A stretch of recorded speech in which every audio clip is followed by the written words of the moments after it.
आप देख रहे हैं न्यूज़ 9 भारत, रखिए आपको सबसे आगे।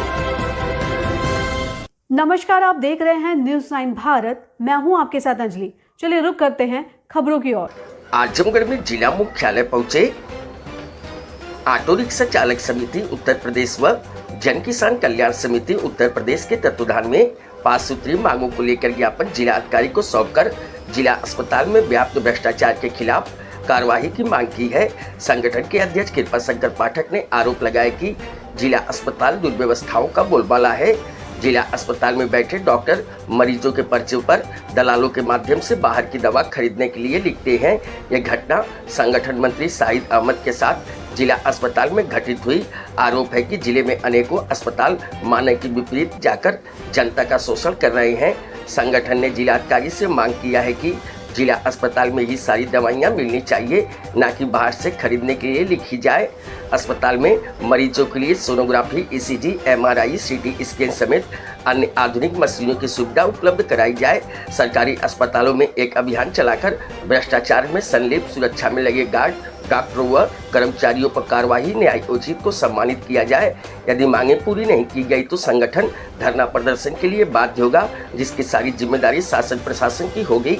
इस दौरान छोटेलाल, वीरेंद्र यादव, अरविंद सिंह, कैलाश यादव, मुकेश श्रीवास्तव, राम अवतार, सनी, सुरेश, दीपक, राजन, करम खान, विंध्याचल शुक्ला, गोवर्धन, सुजीत, अनिल आदि मौजूद रहे। मेरा नाम कृपा शंकर पाठक है।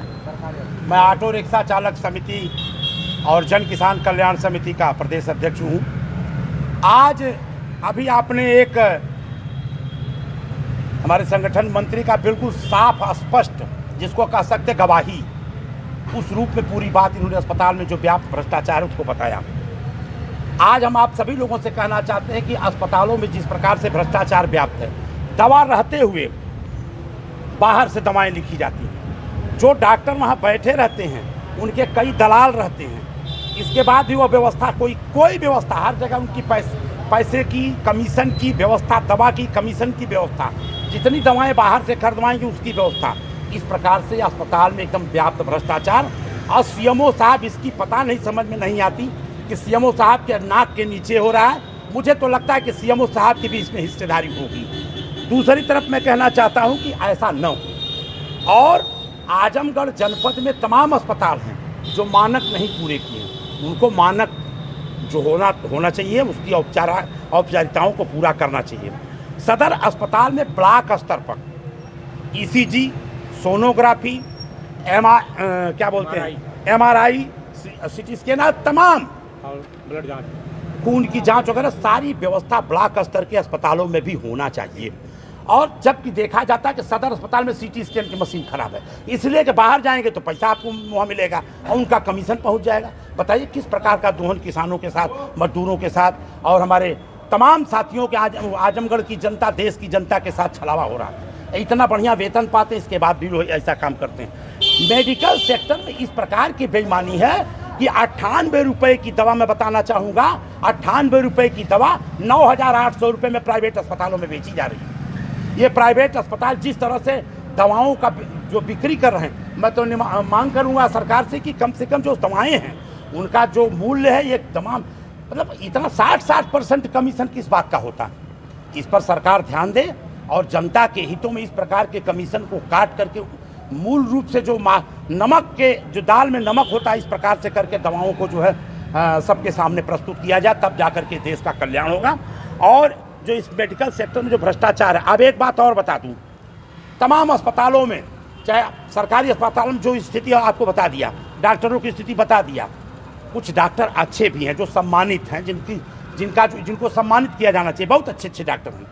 ये डॉक्टर भगवान के रूप में हैं, लोग भगवान मानते हैं। अगर ये डॉक्टर किसी को विषैली चीज़ भी दे दे तो लोग उसको खा लेंगे, कभी ये नहीं कहेंगे कि नहीं ये डॉक्टर साहब ने दिया है, इतना विश्वास है। लेकिन ये डॉक्टर, कुछ डॉक्टर तो ऐसे हैं, डॉक्टर नहीं बल्कि डाकू हो जा रहे हैं। ये बहुत बड़ा दुर्भाग्य इस देश में है। और दूसरी चीज़ मैं ये कहना चाहूँगा, 3 दिन 4 दिन तक उनको अस्पतालों में वेंटिलेटर लगा करके, ऑक्सीजन लगा करके उनको जो है जिंदा किए रहते हैं।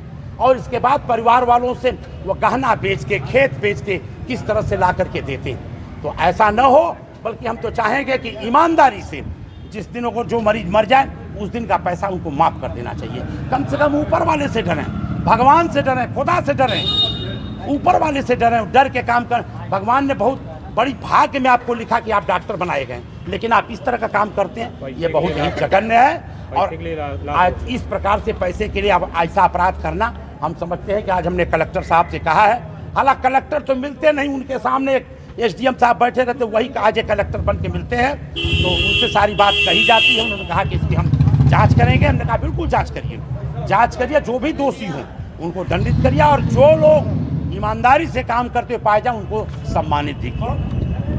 जी, मेरा नाम शाहिद अहमद है। मैं टेम्पो यूनियन संगठन मंत्री और जन किसान कल्याण समिति का संगठन मंत्री हूँ। विगत दिनों मैं अपने दामाद को सदर अस्पताल में ले गया था दवा दिलाने के लिए। दिखवाया तो डॉक्टर साहब देखे और दवा तुरंत टोटल बाहर की लिख दिए, और उनके कंपाउंडर कह रहे फला मेडिकल हॉल से दवा ले लीजिए। हम कह क्यों, अंदर नहीं दवा है, आप लोग प्रचार करने के लिए बैठे हैं या इलाज करने के लिए बैठे? तो उन्होंने गुस्सा होकर के सारी दवा जो लिखी थी उन्होंने कट करके दूसरी दवा लिख दिया। और हमने पूछा कि ये दवा अगर पहले थी तो आपने क्यों नहीं लिखा? कहते उनसे मतलब, अरे हमके सर देख लीजिए, अभी नहीं तो सीएमओ साहब से मिलना पड़ेगा। कहा जिससे मर्जी में उससे मिलिए, हम जो लिखे हैं वही लिखेंगे। और सरकारी व्यवस्था से इनको एलर्जी नहीं, ये कुर्सी से एलर्जी नहीं, सरकारी व्यवस्था से एलर्जी है इनको। जांच बाहर से, दवा बाहर से, सोनोग्राफी बाहर से, तो ये उस कुर्सी पर क्यों बैठे हैं? उनको भी बाहर हो जाना चाहिए ना, जब वहाँ व्यवस्था सब सही बेकार है तो सरकार की व्यवस्था का जो है धज्जियाँ उड़ाते हुए अगर इस तरह डॉक्टर लोग कर रहे हैं तो इनको भी ड्यूटी करने का हक नहीं है। जन किसान कल्याण समिति जिंदाबाद, ऑटो संघ जिंदाबाद, ऑटो संघ जिंदाबाद, हमारी मांगे पूरी हो। बाहर की कंपनी के दलालों के माध्यम से बाहर की दवाएं खरीदारी कराई जाती है। अस्पतालों की दवाएं कभी कभी बाहर फेंकी नहीं, या तो भ्रष्टाचार। अभी के लिए फिलहाल इतना ही काफी। बने रहिए हमारे साथ। छोटी से बड़ी खबर जानने के लिए न्यूज़ 9 भारत पर अब चाहूंगे इजाजत। नमस्कार।